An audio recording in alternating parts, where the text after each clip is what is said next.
Hi everyone! German versus English Christmas by Henning Wehn. Thank you so much for the recommendations that I got. In several of my videos, people were asking whether I know who Henning Wehn is or if I could react to one of his videos.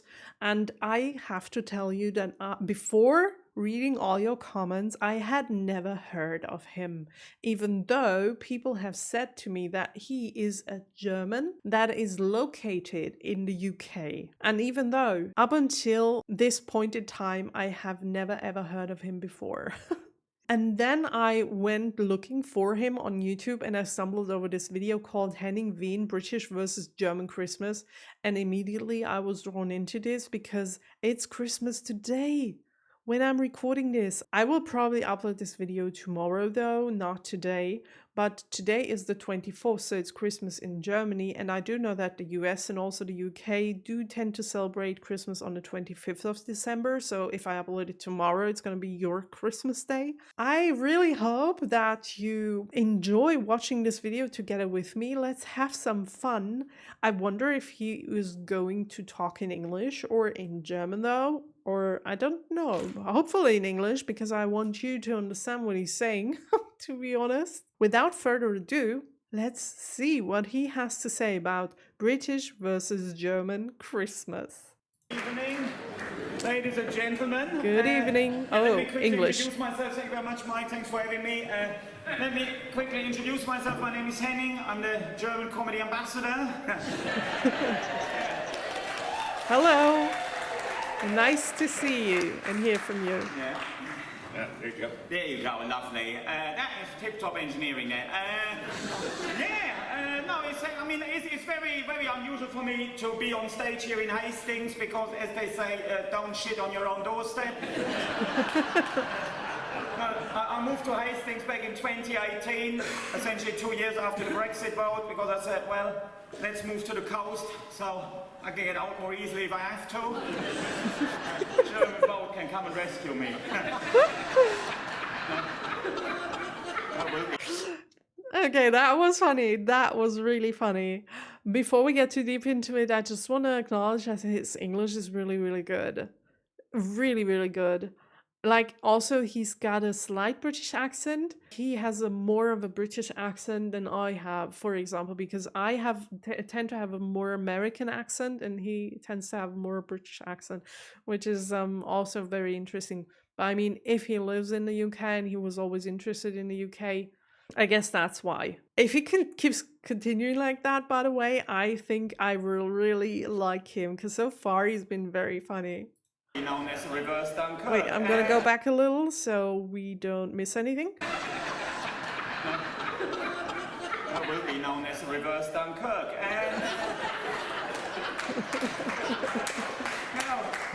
But then Mike asked so kindly doing something here this evening, and I thought, well, in many ways saves me a lot of hassle, because people always ask me what is the difference between Christmas in Germany and Christmas in Britain. I would say the main difference is in Germany, Christmas is a seasonal event. Yeah, that's true. That's really true. And there's only two key dates. One is December the 24th, is the day when we hand over the presents, and then the other important date is December the 6th, is Nikolaustag. That is the day when Nikolaus, Santa's assistant, when he goes around and checks everyone's paperwork. No, he doesn't do that. For whatever reason that isn't quite in order, they're given an 18-day extension to fulfill the annual performance target, and then you're getting the presents along with everyone else. Whereas in Britain it really is the 12 months of Christmas, isn't it? It is? It always starts in January with the nationwide recall of whatever the most popular children's toy was at Christmas. It turns out the factory in Hong Kong accidentally filled it with razor blades and mustard gas. Mistakes happen. I feel as if I have not enough knowledge in order to understand these jokes about the UK. I know they're supposed to be insiders, And maybe that's why I don't get them, because I'm an outsider. The German jokes that he made, they were very funny. And also, I want to talk about Nicholas real quick. I was afraid of Nicholas when I was a little kid because he didn't mention that Nicholas just doesn't arrive at your doorstep. He really visits you because there are like people who pretend to be Nikolaus. They are being paid by parents in Germany so that they really come to your house. You open the door, they get inside, and they are not alone because right next to them there is this creature. Let's call it a creature because it looks horrifying, who's called Knecht Ruprecht. He looks like a human being. I say creature, but there are variations, but it's like the bad kind of Santa. So Nikolaus is the good one, and he brings you presents if you were a good kid throughout the year. But if you weren't, there's gonna be Knecht Ruprecht, and he will punish the kids who were bad throughout the year. And as a kid, you really believed your parents when they told you that this was real. So they go to the door when it rings, they open the door for this one good guy and this evil guy in the eyes of a child. Your parents lets this person inside. It's like a big trust issue when you're like a little kid and your parents are supposed to protect you, and all of a sudden there is this dark figurine standing in your living room judging you. I was a really anxious kid when I was little, like really anxious, and I cried so much when I was little because I was afraid of everything. But when I saw this man entering the living room, I was already afraid of Nikolaus. Like, it was a person that I didn't know. But Knecht Ruprecht, I would be hiding under the table, screaming, shouting, and sobbing until they went away. I wouldn't be getting close to them like you're supposed to, because they stand in front of you and then you're supposed to sing a song to them and be a good kid. And then you can go to Nikolaus. Like, Knecht Ruprecht never really actually did something bad to you. The only thing that he did was like stand there and lecture you about you have to be a good kid. He did nothing else. Like, he never punished you. That was just one thing that your parents told you. However, you had to get in front of Nikolaus and go get your present. He didn't just leave it there. You had to get close to him. And that was something that I could never do.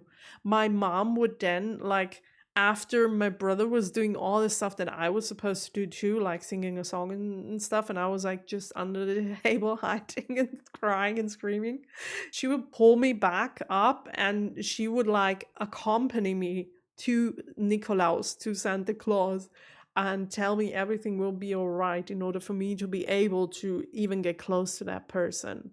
But I couldn't look at the other one.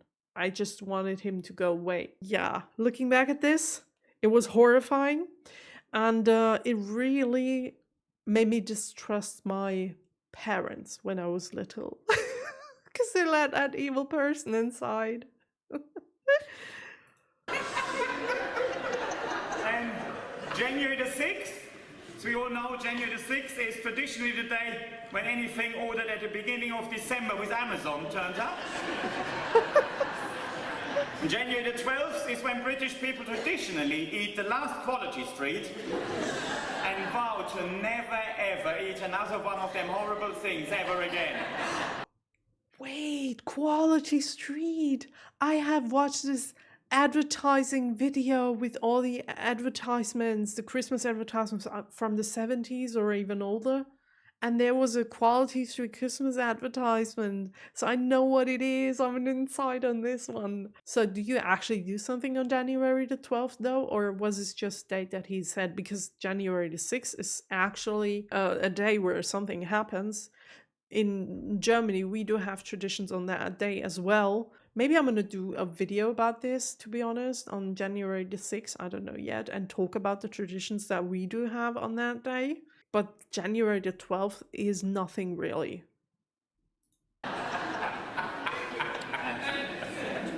January the 14th is Dead Tree Day. The day when British people leave their deceased Christmas trees in the street. Oh, yeah. in the naive expectation someone else will deal with them.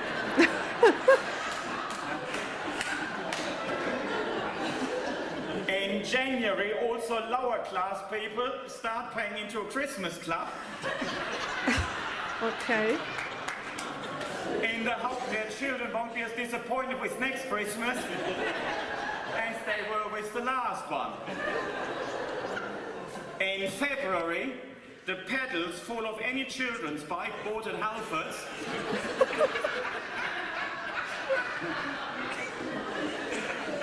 and tramps outside Tesco feast on boxes of expired mince pies. Expired mince pies. In March, everyone finally gives up trying to find out what happened to all the presents that went missing in the past. And this leads to great shopping opportunities in April, as Britain's postmen get bored with the stuff they nicked and put it all on eBay.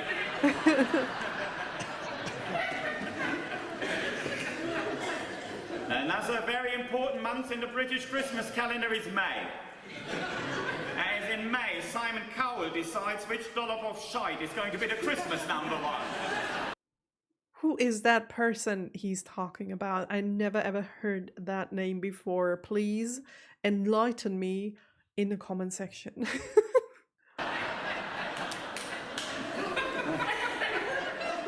Then Christmas festivities take a short summer break in June, July and August. Before Quick it summer all break. starts up again in September. Another very important date in the British Christmas calendar is September the 20th. What? The date by which everyone in Britain has sort of a watertight excuse not to spend Christmas with their families. And people on the BBC News start moaning that we're not doing enough Christmas shopping. Bad news for the high street. Then In Germany, by the way, at this time around, like September, end of August, beginning of September, in Germany, you will find the very first Christmas treats in the shops already, like Christmas cookies or little Santa Claus chocolate thingies. You will find them in September already in the shops. Like the summer sun didn't even set yet. It's still hot outside. It's getting slightly colder because we're moving to autumn, but it's not like Christmas isn't even close. That's the time when you will find the very first Christmas treats in the shopping malls. Then in October, culturally neutral decorations appear in town centres. They're not very jolly, but young women coming out to Tiger can see where they're pissing for the first time this year. Okay.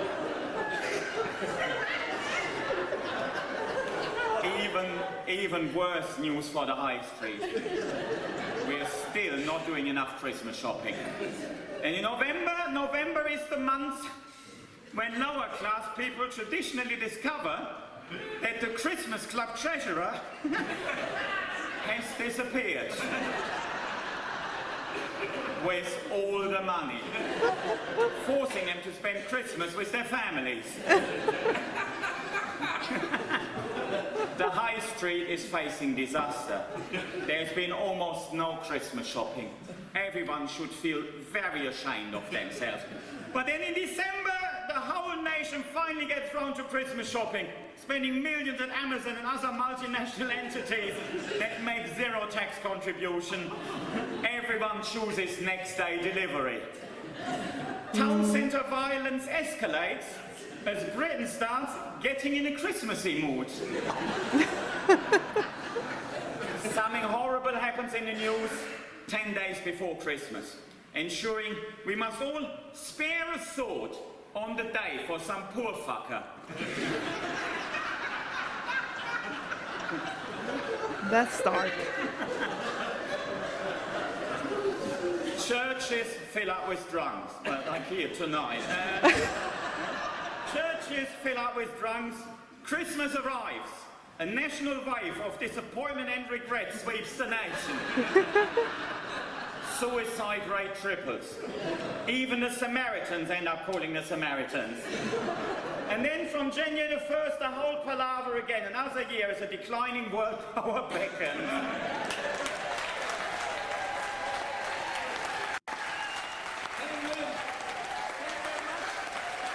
Okay.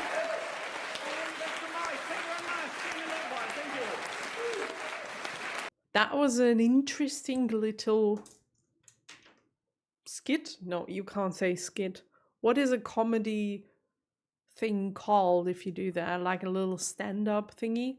That was a really nice one. I want to say I expected something else, to be honest. I didn't know that person before, but when I read British versus German Christmas, I thought that he would like go more into the depth of the differences between both Christmases. And I don't mean it in a bad way. I just want to tell you my thoughts at the moment. But he has just talked about the German side of Christmas for a minute, maybe. And the rest of it was just UK, and he didn't compare it really. I mean, he said, yeah, the German Christmas is actually it's 2 dates and that's it. And in the UK, it's a whole year of preparation, which is okay. I just thought that he would have gone more into the depth about what actually happens, to be honest. I don't know how much of that, what he said about the UK is actually true. I know that what he said about Germany is mostly true. And what's not true, I have told you during the video. But it's just like, I thought it was a forth and back. That's it. I have thought that it would be a forth and back between German and then UK, and German food and UK food, and German presents and UK, like a real comparison between the both of them. But it's his thing, it's his stand-up comedy piece, and it was funny. I did laugh sometimes. I just had the impression that me as a German that doesn't know much about the UK yet didn't really understand much of the UK side, to be honest. Although we have things in common, because thinking about an excuse for a Christmas party for why you can't spend Christmas with your family, that's something we Germans do as well. That's something we do as well. Also, we're throwing out the Christmas tree in January. I don't know the date because I don't own a real Christmas tree. I never have. My parents have. But I only have this one plastic Christmas tree that I reuse every single year for the last 20 years. So I never throw it out.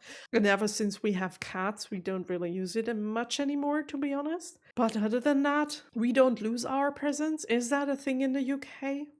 Are you really losing presents in February or whenever he said that? You're like finding them again. You're like, oh, that was a Christmas present. Is that a thing? Like for real? I've had fun watching this little video. It wasn't as informative as I hoped it would be, but it was a fun video to watch. I will probably watch more of him because I find him very entertaining. So thank you so much for watching this video together with me, and I will see you in the next one. Have a nice day. Bye!